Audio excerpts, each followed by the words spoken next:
face of Diaz's aggression. Diaz showing respect, ripping Marquez with another left hook. 3 body shots from Marquez. Diaz goes in with the right hand. This is going to be a hellacious war. The well-known cultural Mexican tradition of willing to mix it up. And are they ever? What a big left hook by Diaz. Marquez trying to fire back, lands a right cross and a left hook. Round 1 is an all-out war. I get the hunch that Marquez is going to need to stay off the ropes, Emmanuel. Yes, and I don't think he's going to do that. And the way that Diaz is punching, he's got his head down more, where he's getting better leverage in the exchanges, and Marquez's head is up more, where he can maximize his strength. Big left hook, staggers Marquez. Marquez in trouble. More than 30 punches in the round. Big left hook by Diaz, straight right hand by Marquez. Diaz jabbing and hunting. Marquez going to the body and coming back up. Missed the right hand. What a round. Here we say Diaz driving in, as we call it, left hook right there, and had probably more effect than it would have had, except because he had him back and back. And he's maximizing his weight on every punch by lunging forward. Power, but you have to wonder about those reflexes at the age of 35. And particularly, given the wars he's been in. Diving board all at once, but he's looked really good in the first couple rounds against a guy who's looked just a tiny bit better. This is the Juan Diaz that had the boxing world buzzing before his loss to Nate Campbell. What a will. What determination. Good left hook. I remember the last time I saw 3 judges score out of draw. Very, very rare. Back to this fight. Juan Diaz led the more clean shots. Just like he's doing right there. 3-0 Diaz. You know, I understand the harder punches. Well, I think he might be a harder puncher. Has been brilliant so far at finding those moments when Marquez's right hand is slightly dropped. He's landed several flush left hooks. Yeah, and he gets maximum level. He hunches his body forward in a Joe Frazier type style. Why should a fight like this even be scored? Just let him fight to the finish. But Marquez is landing a lot of clean, effective combinations, particularly at the end of the round. Diaz again, imposing his will against Marquez on the ropes. Now Marquez will look to land a 3 or 4 punch combination, and he nails Diaz with 2 uppercuts in a row. Whoever throws more body punches may ultimately be the winner in the fight. Well, I tell you what, this is going to be a tough fight right here. On our competitor network, Showtime. One difference.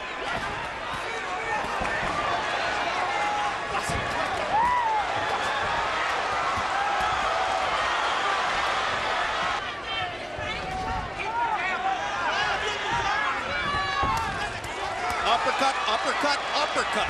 How many times do you see that? Left hook, back into the ropes. All-out war.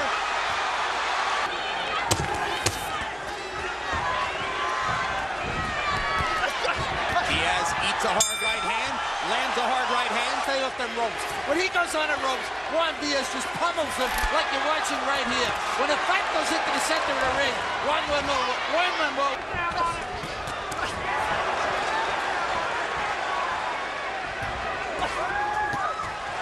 Straight right hand. Left hook, body shot, left hook to the body. All by Juan Diaz. 2 straight right hands by Marquez. 2 more big left hooks by Diaz. Drives Marquez back against the ropes. Lands a straight right hand of his own. Marquez trying to counter again. Diaz keeping the pressure on. He listened to Ronnie between rounds. He's not going to let the Mexican rest. Now this. Economic conditions are helping to bring boxing back. Because he considers Diaz a half Mexican. He's American Mexican. What action. This is amazing. Marquez is a good defensive fighter, but Diaz overwhelms his defense, overtaxes it kind of dire way here against Marquez. Well, we told you how Marquez adjusts and comes on. And Diaz got caught with a left hook, and he looks stunned. 25 seconds to go. Can the great technician found a way. Okay? No, don't worry about that cut. The cut is okay. Here you see Marquez mixing up his punches to the outside and between the gloves. I think that left uppercut between the gloves right there was a shot that caused the cut. You can see the blood just start to spurt. And here is a left hook that he catches with the head, which he just simply didn't see the punch. And it's a punch that hurts is always one you didn't see. Because they When if he stops it, it'll be the first thing he's done in the fight. Though Marquez is the much more experienced.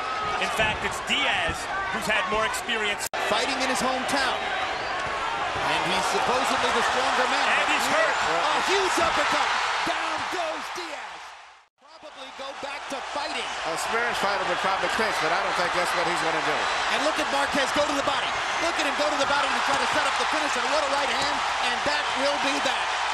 What you just saw was a really good young fighter knocked out by a great old fighter. Knockdown, Emmanuel. Right hand, but what amazed me was the precision and the accuracy of the punches from Marquez. He didn't miss too many punches, and he was punching from all angles, even as he was twisting and turning. The mark of an experienced fighter. A straight right hand, and then the uppercut produced that first knockdown. The second knockdown is really almost a formality on a brilliant right uppercut. The one thing that Marquez set up did, by the body shots. Marquez mixed up his punches. So he threw punches over the top, and then he threw punches up underneath. The sheer professionalism. Good grounds to say that. Well, let me say this. That's as sensational as any performance Manny Pacquiao's ever produced. Juan Manuel Dinamita